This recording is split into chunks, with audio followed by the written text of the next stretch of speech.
Assalamualaikum Sobat Pembelajar. Analisis teknikal merupakan metode analisis sekuritas yang sering digunakan di pasar modal.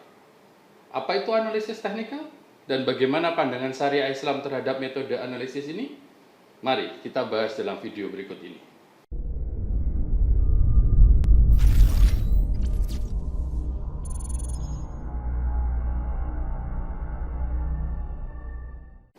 Analisis teknikal adalah metode evaluasi sekuritas yang didasarkan pada perilaku pergerakan harga saham di pasar modal. Para analis teknikal meyakini bahwa pergerakan harga saham merupakan cerminan dari suara hati para pelaku pasar. Suara hati itu kemudian diwujudkan dalam aksi jual maupun beli di pasar modal. Oleh karenanya, analisis teknikal pada hakikatnya adalah analisis psikologi massa di pasar keuangan atau sering disebut dengan behavioral finance. Para analis teknikal sering disebut sebagai technician, dan karena mereka menggunakan alat analisis berupa grafik atau chart, mereka juga sering disebut sebagai chartist. Analisis teknikal dibangun di atas 3 asumsi dasar. Yang pertama, the market discount everything. Maksudnya adalah, para analis teknikal meyakini bahwa harga yang terbentuk di pasar telah merefleksikan semua informasi yang relevan tentang perusahaan.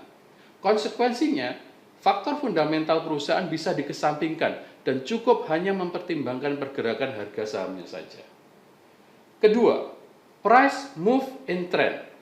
Analisis teknikal meyakini pergerakan harga mengikuti suatu tren tertentu.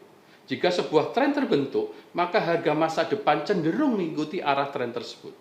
Artinya, jika pola-pola tren dapat diidentifikasi, maka harga masa depan dapat diprediksi.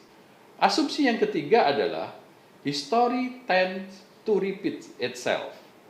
Analisis teknikal meyakini bahwa pola-pola tren akan berulang di masa depan. Pengulangan pola tersebut terkait dengan psikologi pasar yang memberikan reaksi yang selalu konsisten terhadap stimulus yang terjadi di pasar. Analisis teknikal tidak terlepas dari kritik. Kritik utama terletak pada asumsi-asumsi dasar yang digunakan. Asumsi-asumsi analisis teknikal dianggap berseberangan dengan teori lain yang diyakini berlaku juga di pasar modal, yaitu utamanya adalah teori efficient market hypothesis. Teori efficient market hypothesis menyatakan bahwa pada pasar yang efisien, harga telah mencerminkan semua informasi yang relevan tentang perusahaan. Pada bentuk efisien pasar yang paling lemah sekalipun, setiap informasi perdagangan masa lalu sudah tercermin dalam harga saham saat ini. Oleh karena itu, setiap analisis untuk menemukan nilai sekuritas berdasarkan harga saham masa lalu tidak akan ada gunanya. Atau dengan kata lain, harga masa lalu tidak dapat digunakan untuk memprediksi harga masa depan. Perbedaan pendapat antara teori efficient market hypothesis dan analisis teknikal masih menjadi topik diskusi yang menarik hingga saat ini. Lalu, bagaimana pandangan Islam terhadap analisis teknikal? Mari kita diskusikan. Pada prinsipnya, syariah Islam memerintahkan untuk menghindari atau meminimalisasi transaksi yang mengandung ketidakpastian atau gharar. Prinsip yang kedua, saham atau sekuritas syariah lainnya yang ada di pasar modal merupakan klaim kepemilikan atas suatu aset. Oleh karenanya, saham atau sekuritas tersebut seharusnya mencerminkan nilai aset yang melandasinya.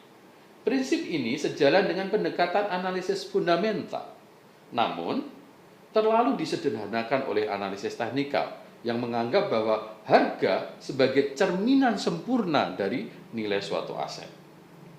Oleh karenanya, bergantung pada analisis teknikal secara berlebihan dengan mengabaikan aspek fundamental akan mengarah pada eksesif gharar atau gharar yang berlebihan. Perilaku ini berpotensi mendekati perilaku judi yang dilarang oleh syariah Islam.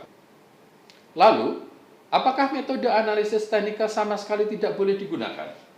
Jika boleh, bagaimana cara penggunaannya agar tidak mengarah pada gharar atau judi? Mari kita bahas dalam video selanjutnya.